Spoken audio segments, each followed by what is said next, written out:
You'll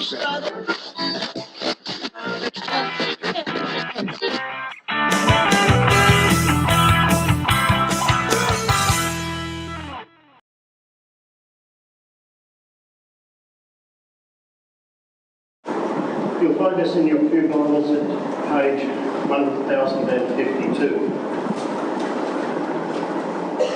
But before we start to read, I just want to put it into the context. Last week we had a reading from the Gospel of John chapter 4, and we heard of Nicodemus, one of the in crowd as far as the Judaism was concerned. Today we have an outsider encountering Jesus. Nicodemus was a nighttime visit, a secretive visit to Jesus.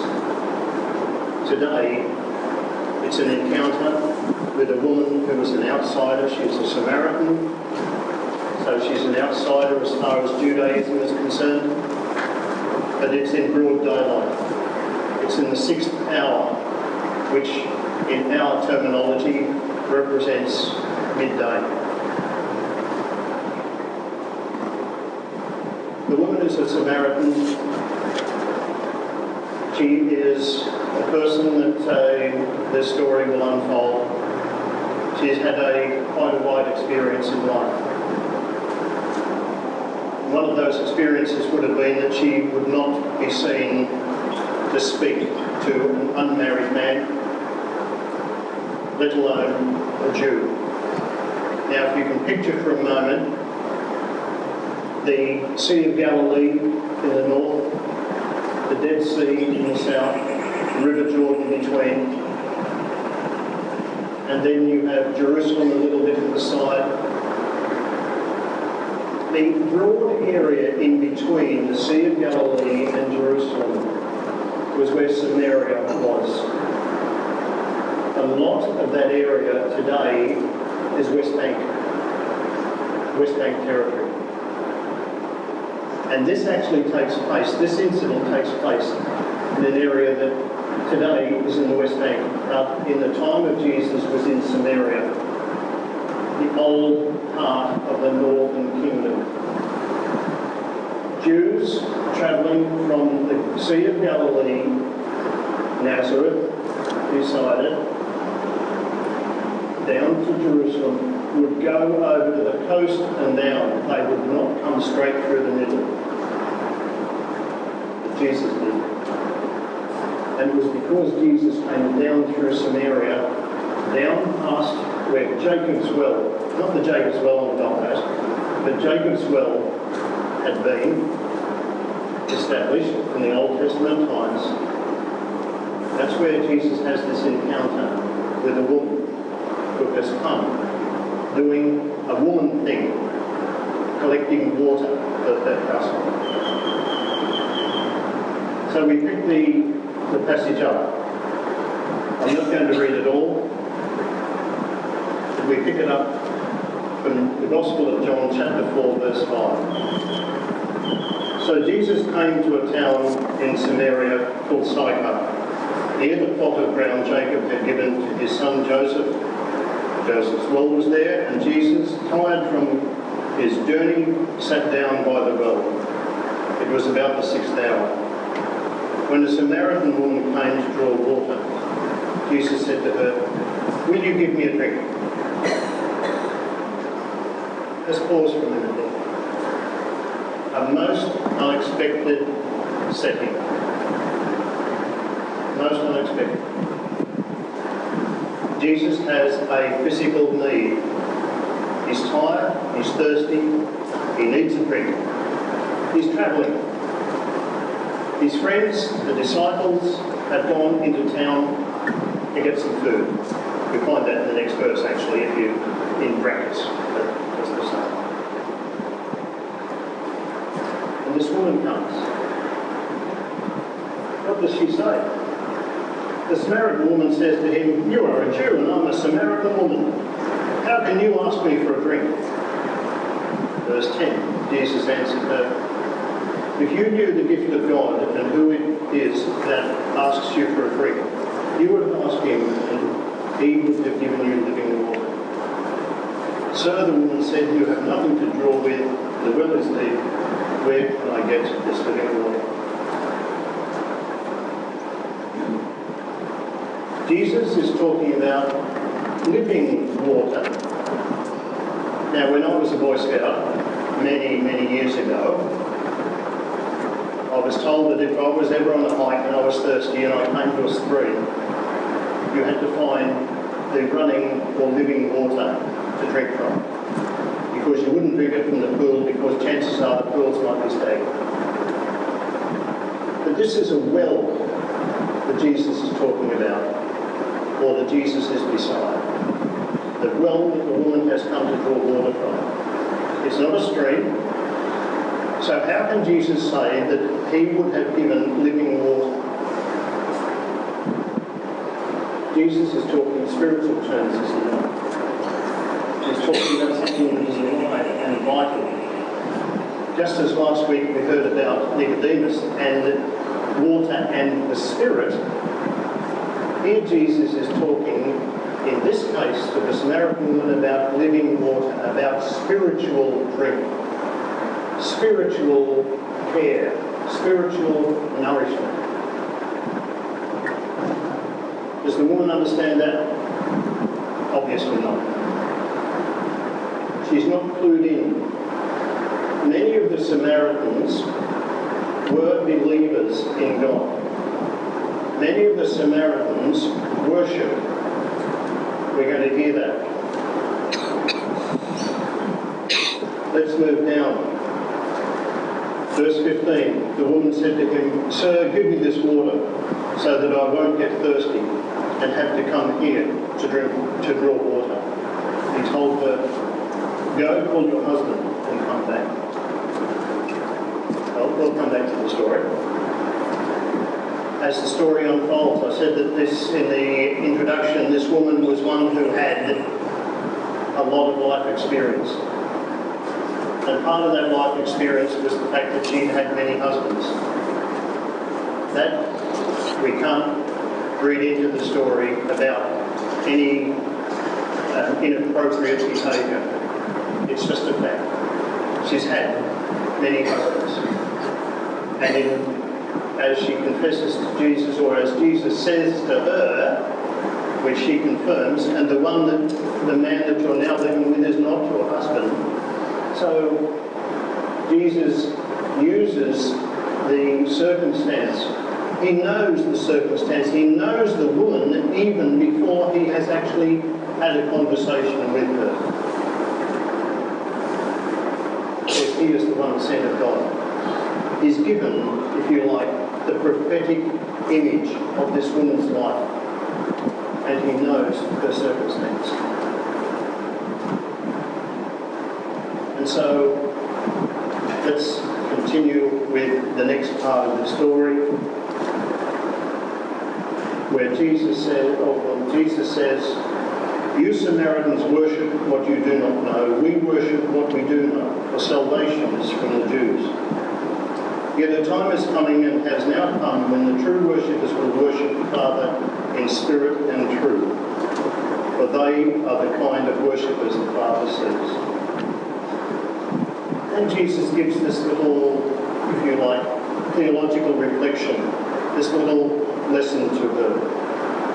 God is spirit, and his worshippers must worship in spirit and in truth. The woman shows that she has faith because she has heard the story of what she now says. The woman says, I know that Messiah, John puts in brackets, just as an explanatory note, called Christ, is coming. I know that Messiah is coming. When he comes, he will explain everything to us. And Jesus declared, I who speak to you and him. What an incredible opportunity has now unfolded for this woman, for this outsider, in broad daylight, for everyone to witness, compared with last week's story of Nicodemus at night and the secretive way in which he came and shared his time with Jesus. Now, as the story unfolds, the disciples come back. They can't work out what on earth Jesus is doing, talking to this woman, this Samaritan, this outsider, whom Jesus has just moved inside. Jesus has brought her in.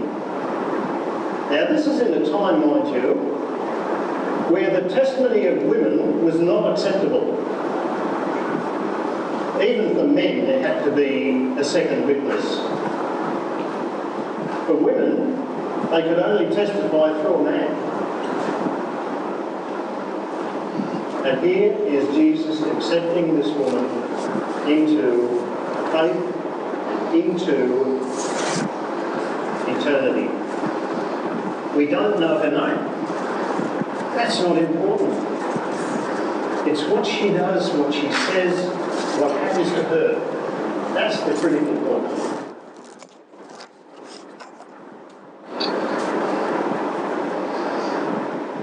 We continue from verse 30. They came out of the town and made their way to him. Sorry, I skipped a verse there.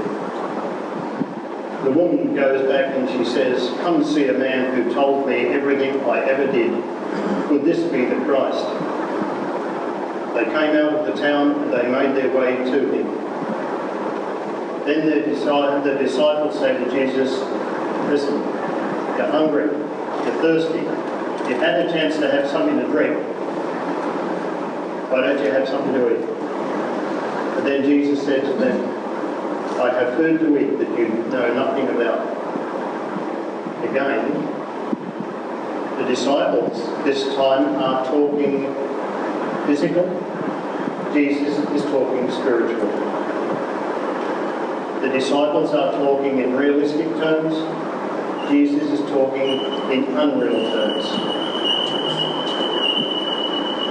Verse 34, "My food," said Jesus, "is to do the will of him who sent me and to finish his work." And if we move down to verse 39, "Many of the Samaritans from that town believed in him because of the woman's testimony. He told me everything I ever did."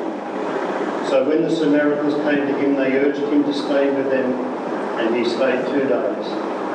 And because of his words, many more became believers. They said to the woman, "We no longer believe just because of what you said. Now we have heard for ourselves, and we know that this man really is the Saviour of the world." A couple of questions that I'd like to be able to invite you to think of for a moment. Imagine if this story had been of Jesus meeting a man at the well. Would it have had a different tone? Would it have had a different outcome? I think so. Certainly the encounter with Nicodemus was a different encounter. The woman was brought from being outside to inside. Now, connecting the story with real life, well, water, as we all know, is a very critical part of life. The human body is made up principally of water.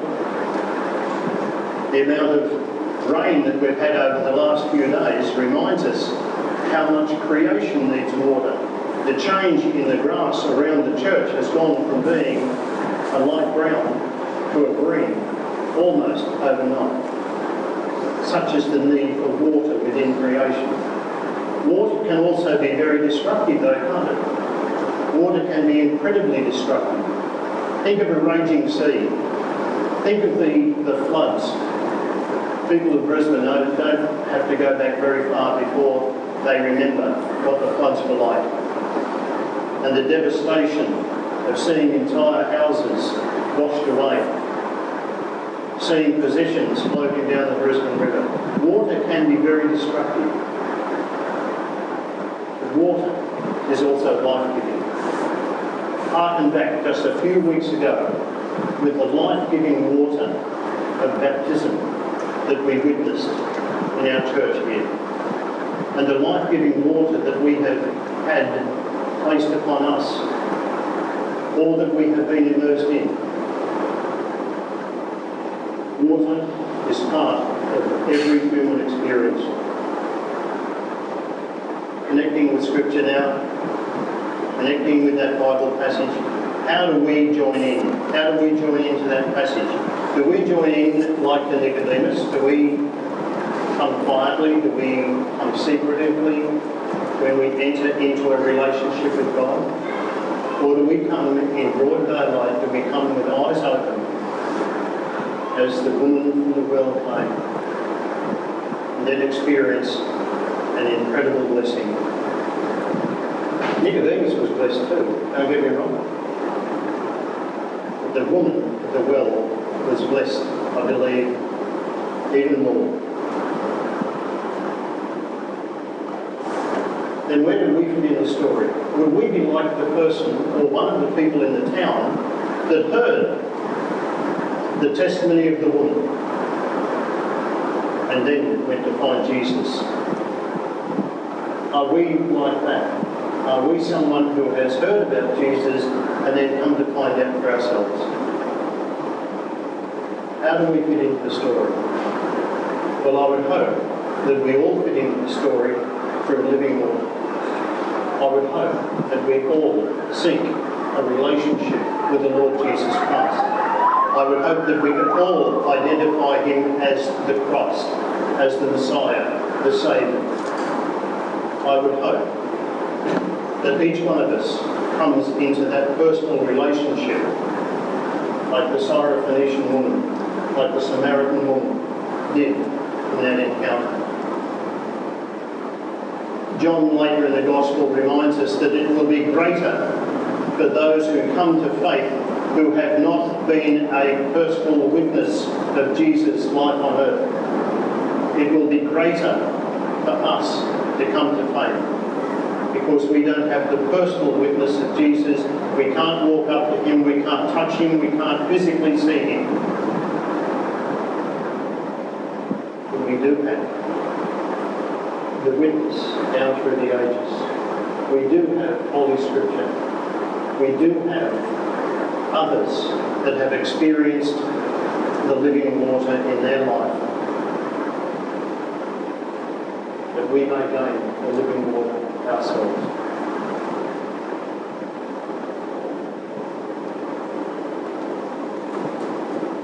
So to finish up,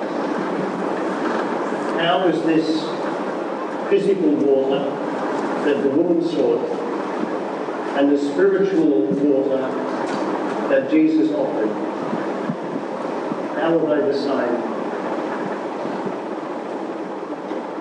They're life-giving. You know when you're thirsty, when you are thirsty, how beautiful it is, how wonderful it is to have a drink of water to quench your thirst. So it is with living water. It is life. When we gather and we quench our thirst in the name of Christ, we are revitalised. We are re-energized for the tasks that we have. The task may be to go and tell someone else, like the Syrophoenician woman. It may be to gather together and talk about it. It may be living water, revitalising, re-energising. And that's what we're about. Gathering together, being re-energised, revitalised for the tasks that we have ahead of us this week.